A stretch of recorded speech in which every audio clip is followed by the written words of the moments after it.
Over a century ago, an entire settlement vanished overnight in the South Carolina Appalachians. No bodies, no clues, just the fog, and a hollow that still remembers. Before we dive into what happened, tell me, where are you watching from? And if you think you could survive a single night in Black Hollow, hit like and stay with me. They found the recording sealed in a wooden box buried beneath a cabin floor. A cabin no one remembered building. The wax cylinder was cracked, the label half faded, but one sentence survived when the archivist played it. A man's voice, strained and trembling, whispered through the static. If anyone finds this, don't go near the hollow after sundown. No one knows who he was. No name matched the census. No handwriting in the nearby ledgers looked like his. But that voice, that warning, became the only trace left of a community that, according to every record before 1902, should still have been there. On a cold morning that year, a post rider passing through the South Carolina Appalachians noticed something odd. A row of chimneys smoking, but no one tending the fires. A table set for 7, food still warm to the touch. Every tool laid out in perfect order, as if the people who used them expected to return any second. And yet, they never did. No one ever heard footsteps leaving town. No wagons, no tracks, no message left behind. Just a hollow at the edge of the ridge, a place the locals refused to enter, and an emptiness that felt too deliberate to be an accident. Over the next decade, the area was quietly erased from maps, its name crossed out in official documents and replaced with a single word: vacated. Those who dared to go searching came back changed. Some silent, some raving, all insisting they had heard the same thing. A low hum rising from the soil, carrying the sound of voices that weren't theirs. Tonight, you'll hear the fragments that remain. Journals, government transcripts, and the final field notes of the man who refused to look away. This isn't legend. These are the remnants of a forgotten settlement recorded in the Appalachian archives. A case never solved. A name never spoken aloud for more than a century. What happened in that hollow has never been explained, and what remains there still moves after dark. The Appalachian Ridge, where the settlement once stood, lies between 2 forgotten counties, a stretch of woodland that never saw the rise of rail lines or electricity. Even now it remains unreachable by road.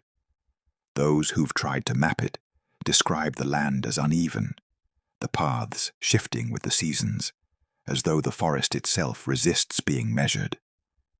In 1902, the nearest township was over 20 miles away. The settlers who built there were farmers, miners, and drifters seeking quiet lives away from city noise. They called their home Black Hollow, a small patch of cleared ground surrounded by steep inclines and heavy timber. No church bells, no town square, just cabins scattered like pieces of a thought half finished. The soil there was rich, too rich, according to later surveyors. It held a strange metallic taste when touched to the tongue, and tools rusted faster than anywhere else in the region. Birds avoided nesting near the center of the hollow, even in spring, when the rest of the Appalachians sang with life. The air above Black Hollow felt still, thick with a quiet that pressed against the ears. The few photographs that survive show nothing unusual. Rough cabins, men in worn hats, children standing barefoot on planks, the faint blur of smoke curling from chimneys. But in the background of one image, the last taken before the disappearance, there's something the archivists still argue about. A faint distortion near the tree line. At first, they believed it was damage to the glass plate. But when the image was enhanced, the pattern repeated in several frames. A figure, or perhaps a shape, standing between the trunks, almost blending with the bark, facing the photographer directly. The family who owned that camera vanished first. When researchers returned decades later, the foundations of the homes had been swallowed by earth. Roots tore through the remnants of the cabins, splitting the floorboards apart. No wildlife calls echoed in that stretch. No streams ran clear. Visitors described a steady vibration beneath their boots, faint yet rhythmic, as if something enormous, buried deep, still stirred below the ground. Local accounts from neighboring valleys mentioned hearing distant voices carried by the wind, always around dusk, always the same few phrases, repeated softly, almost conversationally, though no one could ever agree on the language. Archival weather reports from that spring mention a persistent mist that hung low for days, never moving, never thinning. It covered the hollow like a blanket, seeping between trees, settling over the roofs of the homes that would soon be empty. That's where the official records end. The state file stops mid-sentence, the typewriter ink fading halfway through a line that simply reads, "Field team unable to proceed." Sound increasing. No follow-up report was ever filed. For years, that gap in documentation stood unexamined, until a historian named Elias Turner decided to find out what the state never finished. In 1931, he traveled into the same valley with a single camera, a lantern, and his notebook.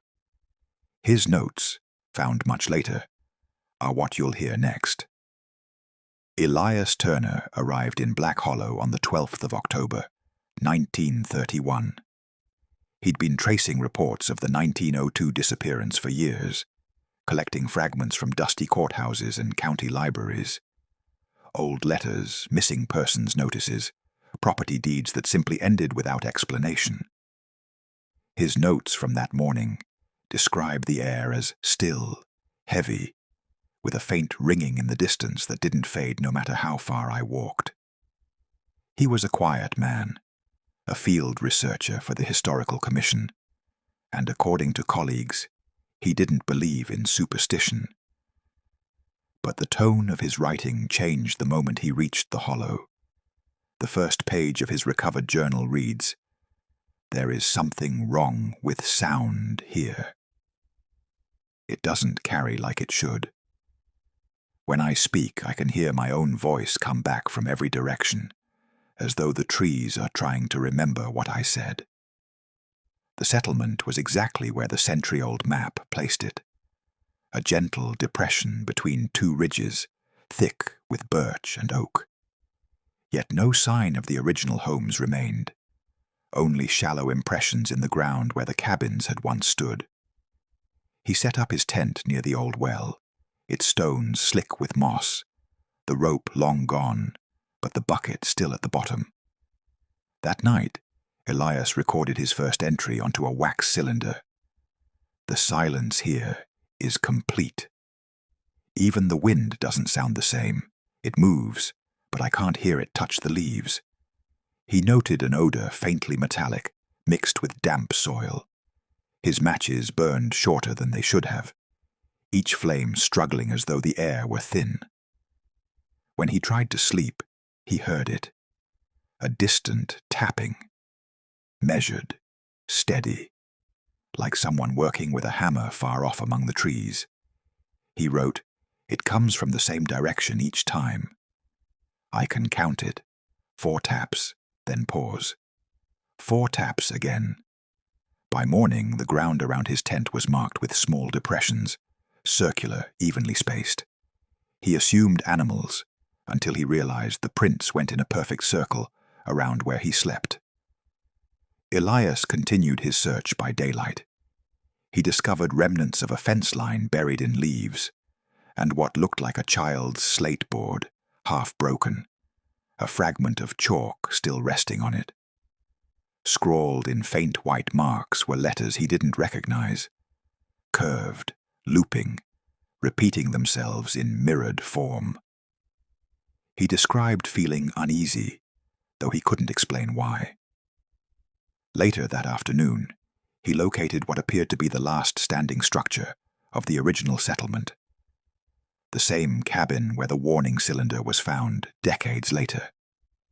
It leaned to one side, roof caved in, but one wall still upright.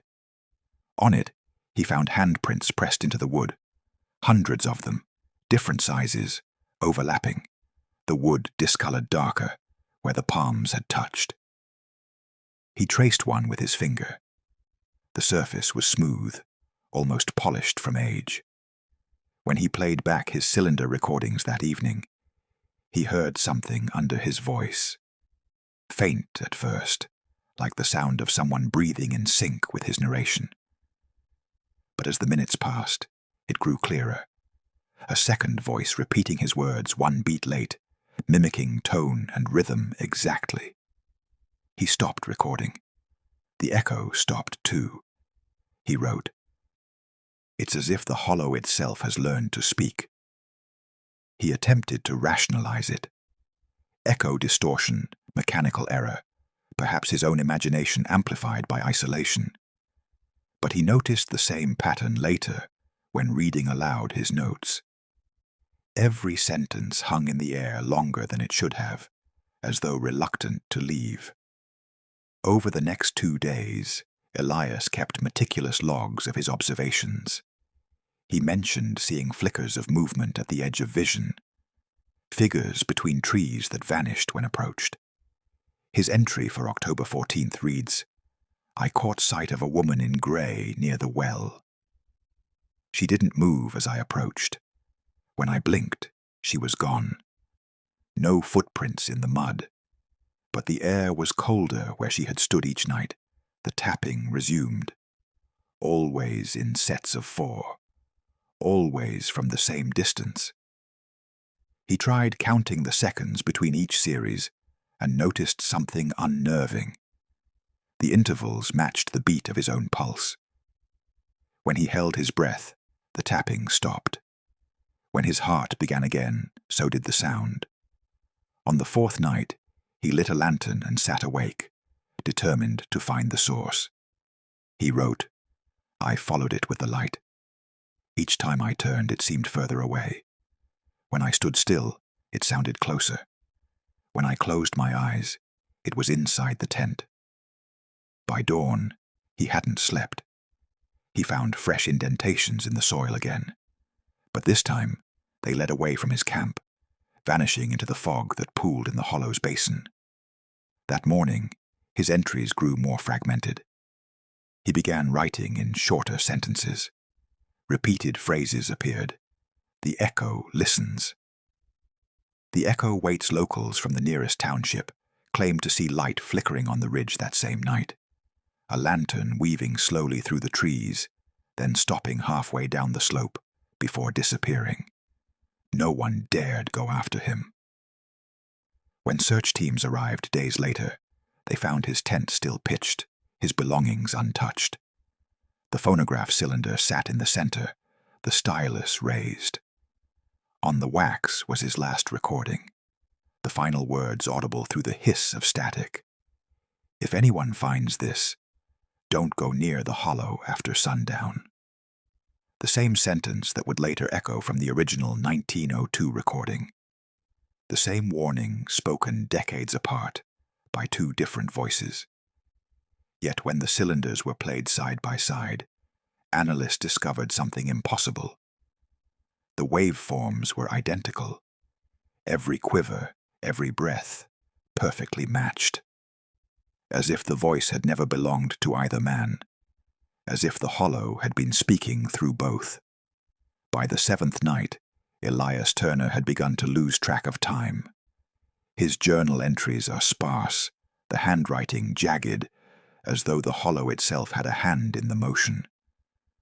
On this night, he decided to follow the sound, the tapping, the echoing repetition, deeper into the forest than he had dared before.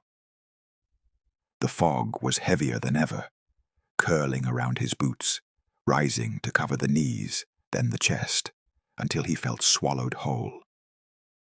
He carried his lantern ahead, its light faint and flickering, revealing nothing but the outlines of massive trees, their trunks twisting unnaturally in the haze.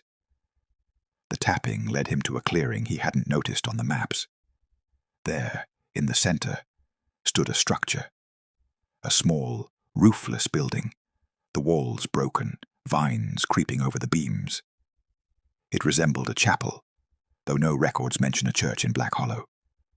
The door had collapsed, but inside, something unusual caught his eye.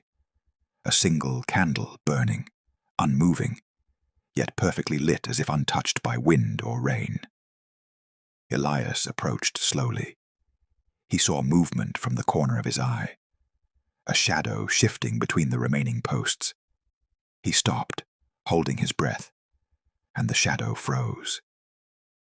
He raised the lantern and swung the light slowly across the clearing. There, leaning against a splintered beam, was a figure. Not quite human, tall, with limbs that seemed too long, draped in what appeared to be tattered clothing. Its face was hidden in darkness, but the outline suggested something familiar, though he could not place it. Then he noticed the coat the figure wore was identical to the one he had left hanging in his cabin. Elias froze. The figure did not move, did not breathe, yet he felt a presence behind every step, every sound. When he whispered a word, the simplest greeting, the figure repeated it, not in voice, not in sound, but in motion, lips moving, throat working, but the air remained silent. He circled the structure, trying to maintain distance, trying to understand what he was seeing. Every time he thought he had turned away, the figure appeared somewhere else, always at the edge of his vision, just out of reach. Then he looked down at the ground.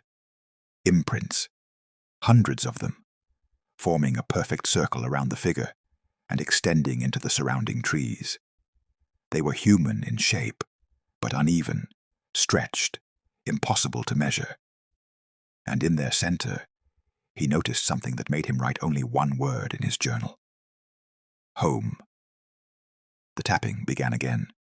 4 beats, pause, 4 beats. Only now, Elias realized the sound was coming not from the clearing, not from the hollow, but from beneath his feet. The soil vibrated, carrying the rhythm up through his boots. He stepped back, tripping over roots, and the figure tilted its head, following his movement. He ran, through fog, through brush, through the uneven forest floor. Behind him, a whisper, his own words from earlier, spoken again and again. Do not follow. Do not enter. Do not leave.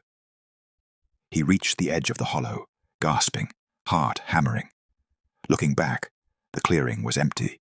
No candle, no figure, no footprints. The circle of impressions had vanished, the earth smooth as if never disturbed.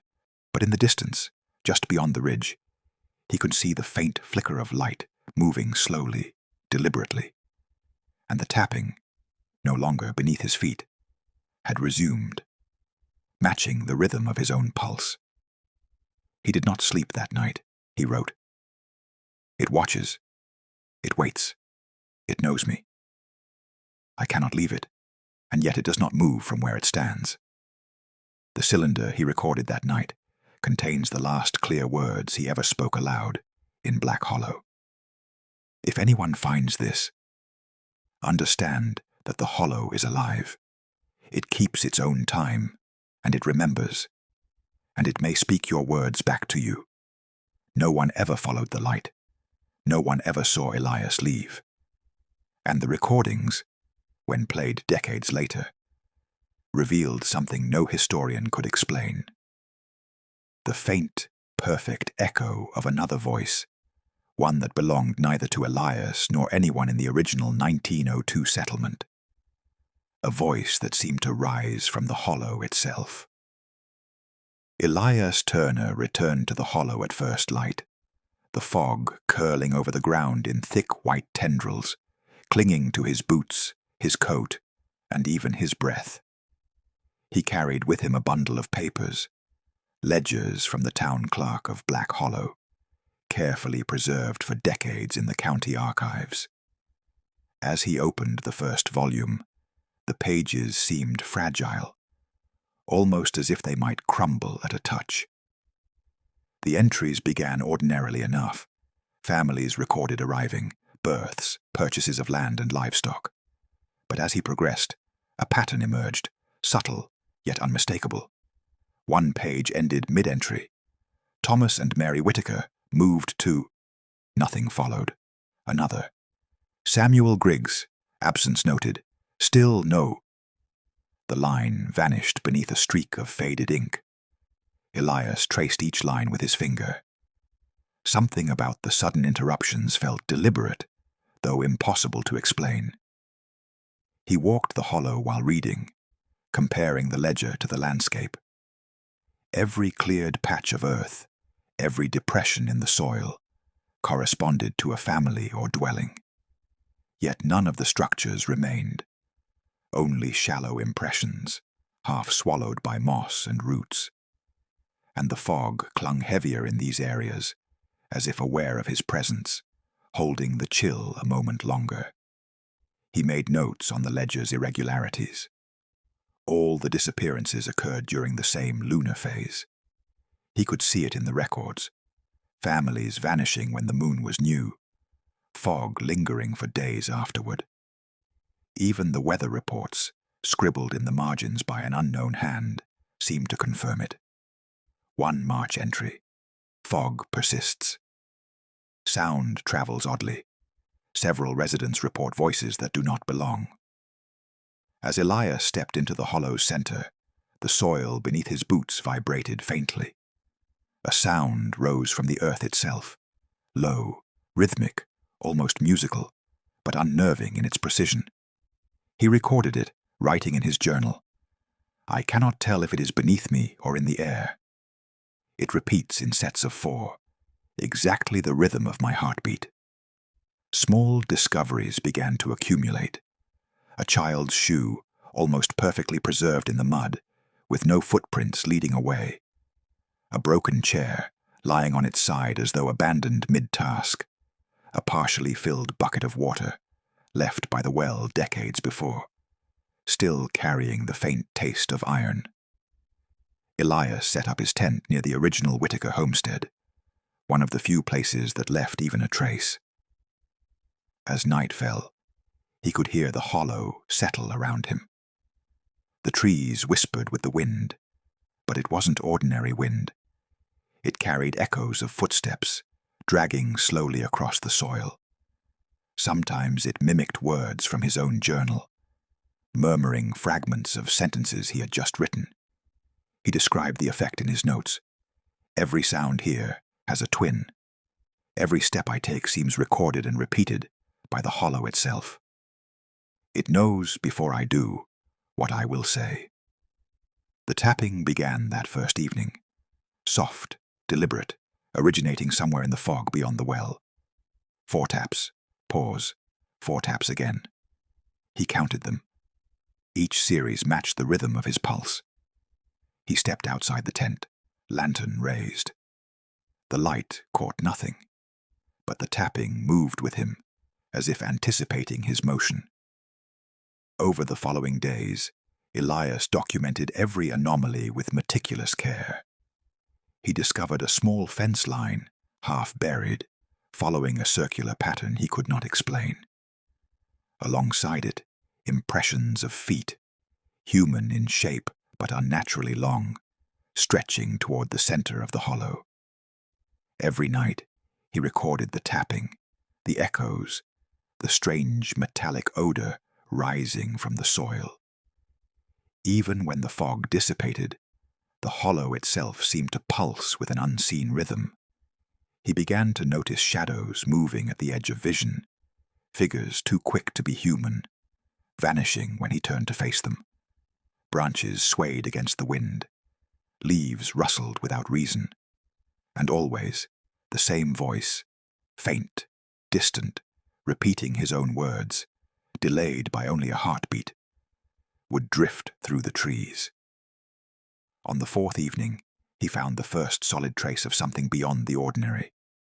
A single footprint, perfectly formed, impossibly large, leading toward the original settlement's center. No other prints accompanied it. The earth around it was firm, untouched, and in the center of the hollow, where the foot pointed, a small depression glimmered in the last light of day. He approached cautiously, lantern trembling in his hand. The air grew colder, though the temperature had not dropped. A hum rose faintly from the soil, low, musical, continuous. When he spoke, his voice returned to him, slightly delayed, distorted, carrying a resonance that did not belong to him. He wrote in his journal, "I have reached the center of the hollow. It watches. I feel its attention, patient and deliberate. The voices I hear are my own, yet they do not belong to me. I cannot leave without it knowing." That night, the tapping changed. It no longer followed the rhythm of his heartbeat. It anticipated it. 4 taps, then 5, 4 taps, then 6. And through the fog, a faint outline appeared. Low to the ground at first, then rising gradually, taller than any human. Elias lifted the lantern. The figure froze in the mist. No face, no discernible features, only a shadowy silhouette, draped in something that resembled his own coat. It did not move toward him, yet its presence pressed against his mind, as if the hollow itself had taken form. He recorded his final note for this segment. It does not speak. It does not move, but it waits. And I understand now that Black Hollow never forgot. It only waits for the next witness to see what it keeps. While exploring a small ridge on the edge of the hollow, Elias Turner discovered something unexpected. A weathered journal hidden inside a hollowed tree trunk, its cover rotted, the spine barely holding. The paper was brittle, yet legible, and the ink, though faded, carried a permanence that seemed almost deliberate, as if it had been meant to survive the passage of decades. The journal belonged to a miner named Jonathan Hale, a man who had lived in Black Hollow just months before the settlement vanished. Hale's writing began normally, descriptions of daily work, trips to the creek, attempts to coax crops from the stubborn soil. Yet it took a subtle turn as the entries progressed. He wrote of noises beneath the soil, not ordinary sounds, but whispers, almost melodic, that carried the names of the townspeople, repeated softly in the dark. Hale described lying awake at night, listening to the vibrations of the earth beneath his cabin. The ground hums when I walk. I hear the stones speak my name, though no one is here to call it. Elias felt a shiver as he read the words aloud, the journal almost seeming to echo in the forest around him. He paused at one entry in particular, dated just 2 weeks before the disappearances. I saw her, a woman in grey, standing at the edge of the mist. When I blinked, she was gone, but the soil around her was bare of tracks. I fear she waits for me, though I do not understand why. The journal's tone grew increasingly erratic. Sentences became short, disjointed, fragmented, a rhythm that mimicked rising anxiety. Hale wrote of lights that moved beneath the trees at night, shadows that elongated, detached from their sources, and whispers that repeated the miner's own words a moment after he spoke them. Elias read the following entry with growing unease. I cannot tell if the voices are mine, or if the hollow has learned to speak. Each time I leave my cabin, the ground shifts, making steps that do not belong to me. I follow, and they vanish. I flee, and they remain. Sound cues would accompany these moments in production. The faint scratch of pen on paper, a low hum rising in the distance, a tapping that seems to follow the rhythm of narration. By the third day of his observation, Hale's handwriting devolved into sharp, trembling strokes. The echo is patient. It repeats my mistakes, my omissions. It waits for my attention, and when I turn, it is already gone. Elias noticed a chilling pattern. The locations mentioned by Hale, the creek, the ridge, the old mine, aligned perfectly with depressions and anomalies he had mapped in the hollow. Every place where the journal suggested sound, movement, or whispering existed in the terrain, precisely where he himself had felt something unexplainable. The final entry, dated the night before the disappearances, ends mid-sentence. I think it knows that I. No signature, no farewell, no explanation. The journal stopped, and so did Jonathan Hale. Elias wrote in his own notes, "I feel the same anticipation he must have felt. A presence, just beyond the fog, watching the hollow from within. I am not alone." The ground beneath me hums as I read. The echo waits. He attempted to leave the ridge that evening, but the fog thickened suddenly, curling around him like a living thing. The tapping returned, soft, measured, deliberate. 4 taps, pause, 4 taps again. He raised his lantern, illuminating the trees, the rocks, the hollow's uneven terrain. And then he saw it. A faint glow, like a lantern far in the distance, moving against the wind. It didn't approach. It didn't recede. It simply existed, watching, its rhythm inexplicable, unnerving, and entirely deliberate. Elias wrote in his journal that night, "The hollow has its own memory. The echoes are its language, the light its eyes." Jonathan Hale wrote the truth, even if he did not survive to tell it. I can hear him still, whispering through the mist, or perhaps I'm only hearing myself. As night deepened, a shadow moved between the trees behind Elias's camp. He turned. Nothing. But when he looked again, the mist itself seemed to bend, forming the faint outline of a figure, draped in gray, eerily familiar, then vanishing as if it had never existed. Beyond the hollow, on a ridge the locals called Ash Ridge, lived a woman whose name had survived in whispers across decades, Martha Keaton. She was the widow of a Black Hollow resident who disappeared along with the settlement in 1902. Elias Turner sought her testimony in the late 1920s, traveling to her modest cabin on the ridge. Martha was old, frail, her hands knotted with age, but her memory was razor-sharp. She spoke of the night her husband vanished. He had gone to check the fences. He never returned. I thought he might be wandering the hollow, lost, until I saw him later, standing at the edge of the fog, looking back at the house as though he were leaving. But his eyes, they weren't his own. Something had touched them. Elias listened, notebook open, recording her every word. She described the hollow as a place that seemed ordinary in daylight. Green trees, soft moss, gentle slopes. But as dusk fell, it transformed. The air thickened. Shadows grew taller. And the sounds of the hollow became voices, not human, but conversational, echoing familiar tones. Martha recalled the last time she saw her husband. He was just outside, near the creek that runs through the hollow. The fog rolled in, but it didn't move like fog normally does. It stayed, it lingered, and I swear, the moment it touched him, the sound of his boots stopped, completely stopped, and then he was gone. She spoke of hearing him afterward, though he was buried miles away. Whispers at her window, footsteps in the yard, faint scratches on the wooden planks of her cabin door. Every sound repeated her own words back to her. Soft, delayed, distorted, as if the hollow had learned her voice. Elias noted a subtle pattern. Martha's experiences mirrored those described in Jonathan Hale's journal and in the ledger entries.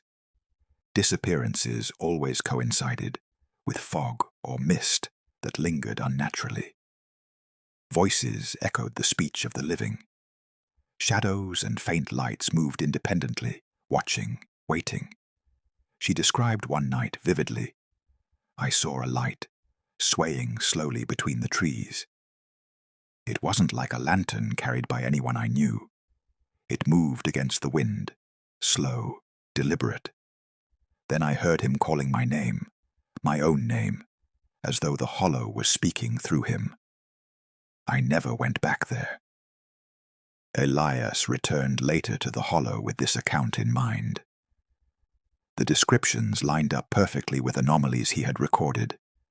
The flickering lights, the rhythmic tapping beneath the soil, the echoing of voices.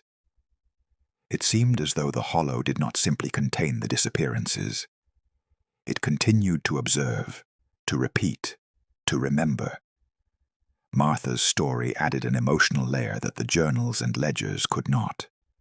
The human cost, the psychological weight of being haunted by someone who had disappeared, but whose presence lingered.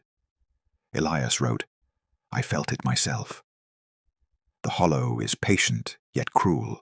It records, it repeats, it watches, and for those left behind, the memory of it is relentless. Even decades later, locals on Ash Ridge reported seeing lights flicker in the distance, tiny pinpricks of orange and yellow that moved slowly along the hollow floor, pausing, then retreating. No one dared investigate, and yet the pattern persisted.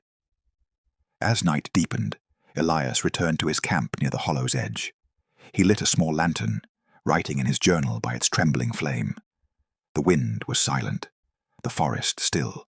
But then, almost imperceptibly, he felt it. The soil vibrating beneath his boots, faintly, in rhythm with the tapping he had heard for days. And through the fog, he glimpsed a shadow.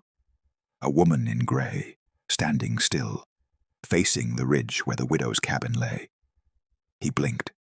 She vanished.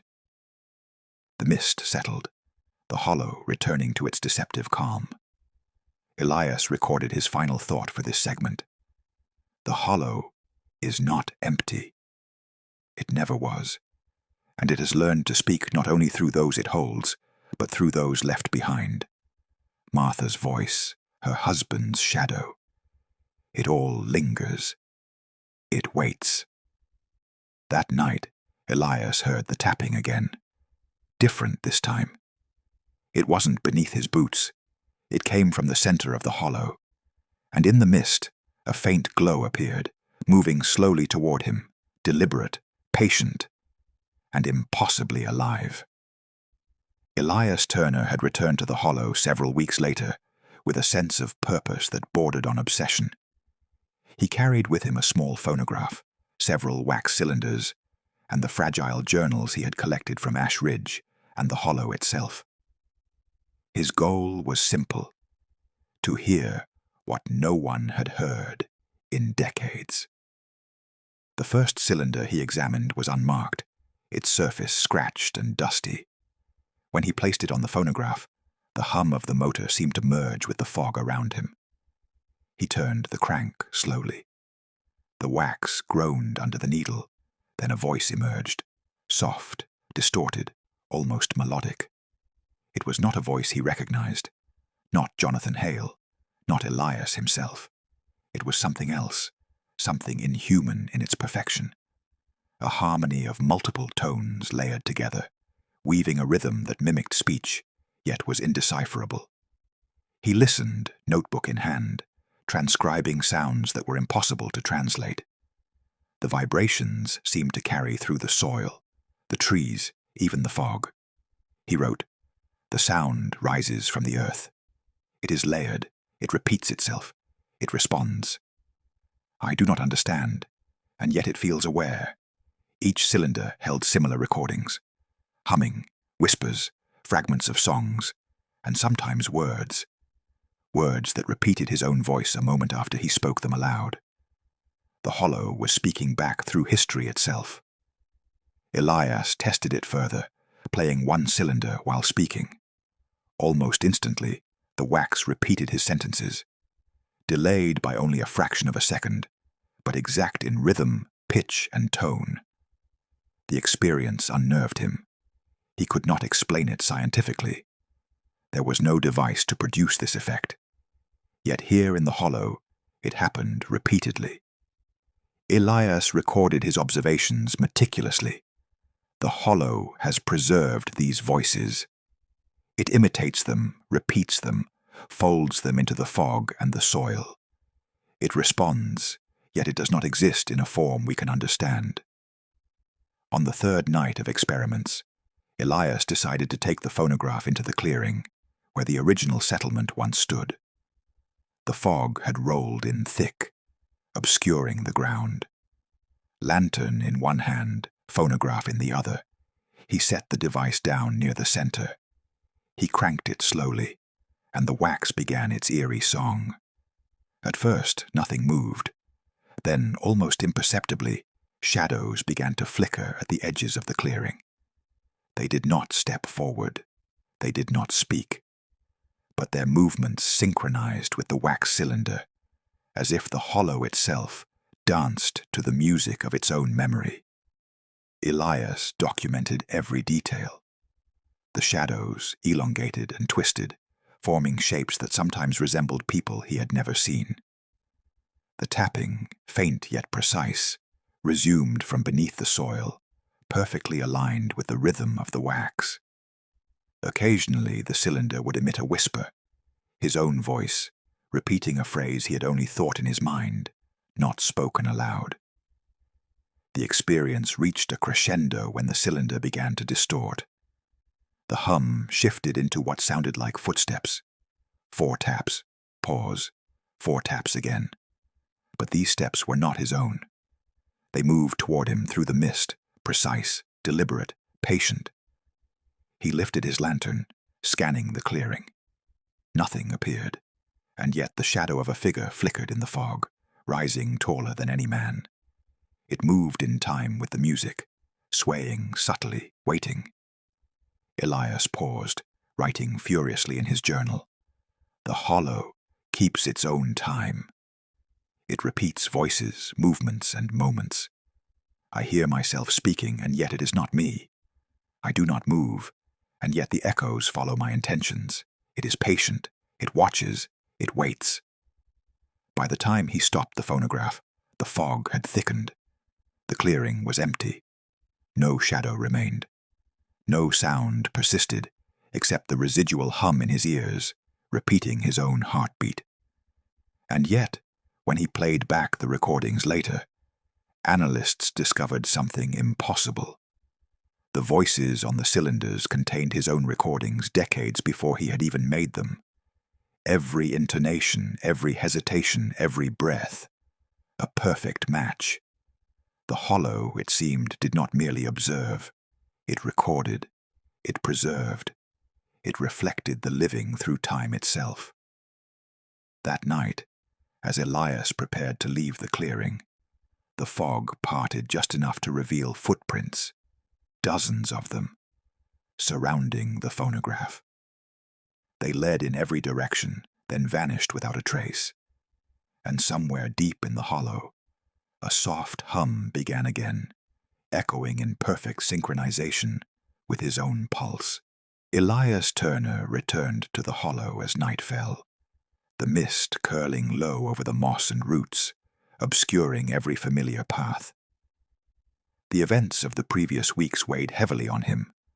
The journals, the ledger entries, the wax cylinders, each adding a layer of unease he could not shake. He had come to understand one thing. The hollow was not merely a place. It was a presence, patient, observant, alive. He carried only a lantern and his notebook. The light from the lantern cast weak, wavering shadows that stretched like fingers across the forest floor. The trees seemed taller tonight, bending slightly, as though leaning toward him to watch. As he stepped carefully over gnarled roots, he noticed movements at the edge of his vision. Shadows between trees shifted, but when he turned to confront them, there was nothing. Leaves rustled in silence. Branches cracked without wind. The fog thickened in patches, forming shapes that vanished as he approached. He paused near the center of the hollow, notebook in hand. The tapping began again, faint at first, then growing more deliberate. 4 taps. Pause. 4 taps again. But this time, the rhythm matched neither his pulse nor the cylinders. It moved independently, weaving through the fog, following a path he could not anticipate. He raised the lantern. The light caught movement, a fleeting glimpse of something, or someone, moving just beyond the trees. Tall, thin, draped in shadows. It did not approach. It did not flee. It simply existed, watching, waiting. The forest seemed to shift around him. The trees formed narrow corridors that had not existed moments before. Roots and rocks rearranged themselves subtly, as though the earth itself were breathing. Elias documented each occurrence.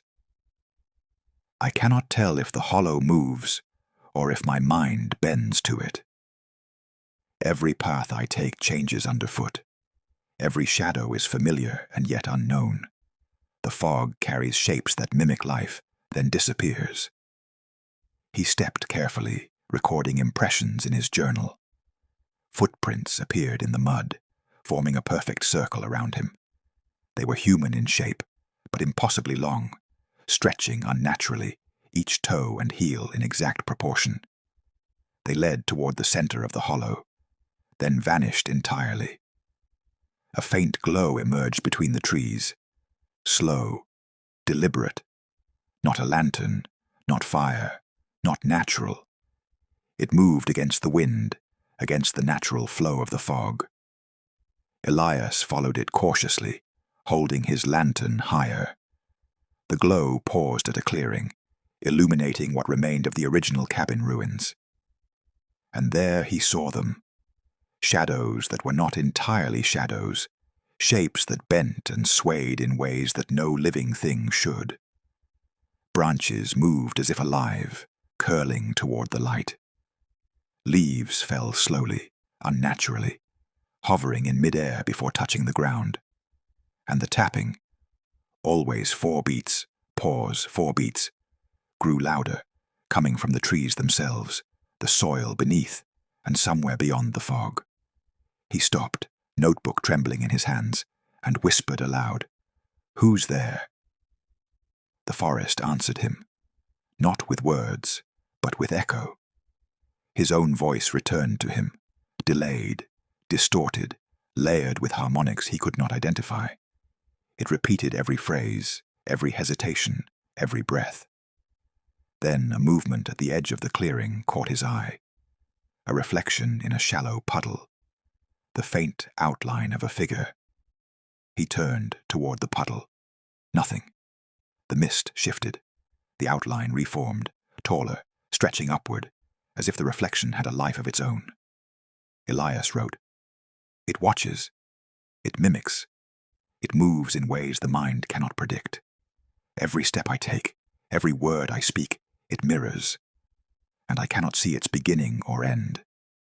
He attempted to leave, moving carefully back through the forest corridors that had reformed since his arrival.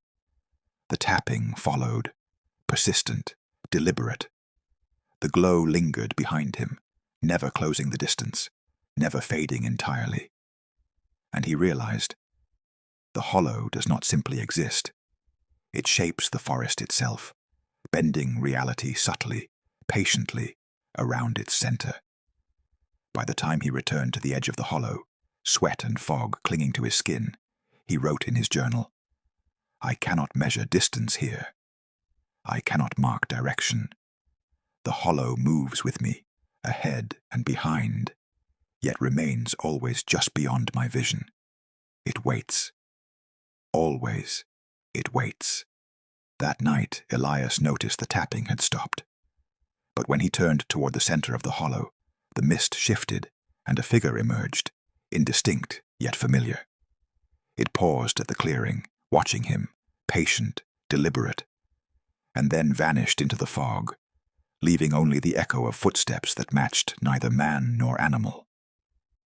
Elias Turner returned once more to the hollow, lantern in hand, notebook clutched tightly, fog thick around his boots like a living thing.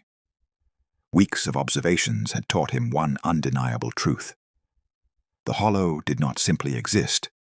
It was alive, patient, and deliberate. It waited for him. The ruins of the original settlement lay scattered, partially reclaimed by moss, roots, and time. Cabins had collapsed into themselves, fences had rotted, and yet, despite the decay, something remained. Something persistent. As he stepped into the clearing, the air thickened unnaturally. The tapping returned, faint at first, then deliberate. 4 beats, pause, 4 beats. It did not follow him, it led him. He raised the lantern, sweeping its light across the ruins. Shadows stretched unnaturally, twisting over fallen logs, crawling across stones. The fog itself seemed to pulse, forming corridors and openings where none had existed moments before. Elias approached the center, documenting the impressions in the soil. Footprints formed perfect circles around him, impossibly long, human in shape, yet unmeasurable.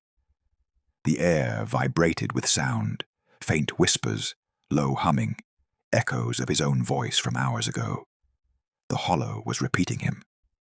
And then he saw it, a figure emerging from the mist, tall, thin, draped in tattered clothing, the face hidden in shadow. It did not move forward, yet he felt its presence pressing against him, patient and aware. He could not distinguish whether it was watching him, waiting for him, or merely existing as part of the hollow itself. The tapping shifted, faster yet deliberate. The shadows seemed to lengthen, reaching toward him like fingers of fog. Branches bent unnaturally. The ground beneath him pulsed in rhythm with the tapping, as if the hollow were a heartbeat, and he, its witness. Elias raised the lantern higher. A faint glow appeared behind the figure. Not a lantern, not fire, but a presence, shimmering just beyond comprehension.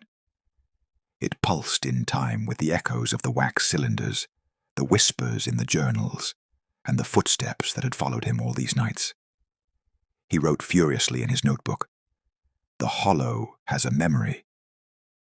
It preserves what once was, and yet it repeats. It reflects the living through its own will. I see shapes, I hear voices, I feel footsteps that are not mine, and it is patient, it watches, it waits." As the fog thickened further, Elias realized he could not distinguish beginning from end, shadow from shape, sound from echo. The hollow had become all-encompassing, folding space and time into itself, reshaping the landscape, bending reality around its memory. The tapping ceased. The figure remained, still and silent, fading slowly into the mist. And then the hollow was empty. But Elias knew it would not remain so. He recorded his final observation before leaving. "I have entered the hollow and witnessed its memory. I have walked through shadows that are not shadows, heard echoes that are not mine, and felt the pulse of something alive beneath the soil. And yet it waits, patient, silent, eternal." Even after Elias left, the hollow continued its work. Locals reported faint tapping in the soil. Shadows flickered in the mist. Lights glimmered where none should exist. And the hollow, patient, deliberate, and eternal, waited for the next witness to enter, for the next voice to echo, for the next footstep to be recorded in its memory. The final words linger in the mind, haunting and unresolved. No one has ever left unchanged. Some say it waits for the living, others say it keeps the lost.